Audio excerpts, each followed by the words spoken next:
না না, দেখুন ভোটের মতো হবে। মানুষ যা সিদ্ধান্ত নিয়ে নিয়েছে, এটা নিয়ে কোনো সন্দেহ নেই, দ্বিমত নেই। কিন্তু সৌজন্যতা কেন নষ্ট হবে মানুষের? আমরা ভারতীয় জনতা পার্টি করি, সামাজিক কৃষ্টি কালচার সংস্কৃতি এগুলো আমরা ভালো বুঝি এবং ভালো জানি। তো আমাদের সৌজন্যতা আমরা মানুষকে দেখাবো।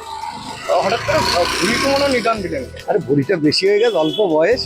হ্যাঁ, যে দলটা করে সেই দলে তো ভুঁড়ি হওয়াটাই স্বাভাবিক। একেবারে ভোটের দিন সৌজন্য সাক্ষাৎ বিজেপি প্রার্থীর সঙ্গে কি বলবেন? দেখুন, হাবড়া বরাবরই যারা হাবড়ার মানুষ তারা হাবড়ার যে কৃষ্টি কালচার, হাবড়ার যে ঐতিহ্য, তাতে সৌজন্য হাবড়ার মানুষ বরাবর দেখিয়ে এসছে।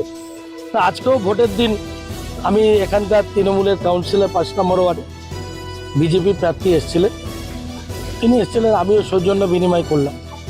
তিনি আমার সাথে সৌজন্য বিনিময় করলেন, আমিও সৌজন্য বিনিময় করলাম। ভোট মানুষ খুব ভালোভাবে দিচ্ছে, মানুষের ভোট মানুষ প্রয়োগ করছে। আপনাকে প্রার্থী বলতে শোনা গেল যে ভুড়ি কমানো নিদান দিলেন। হ্যাঁ, আমরা তো একটু খেতে ভালোবাসি, একটু হাবড়া ছেলেপেলেরা একটু খেতে ভালোবাসে, তাই একটু চেয়ারটা একটু বালকি হয়েছে, তাই বললো যে একটু ভুঁড়িটা কমা।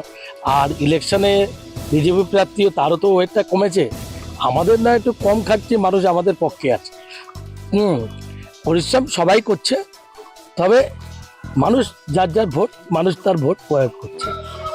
কি নাম, কত নম্বর? আমার নাম শঙ্কর ঘোষ, আমি হাবড়া 5 নম্বর ওয়ার্ড কাউন্সিলর। আমার সাথে আমার এক্স কাউন্সিলররাও রয়েছেন, আমার দলের কর্মীরা রয়েছেন।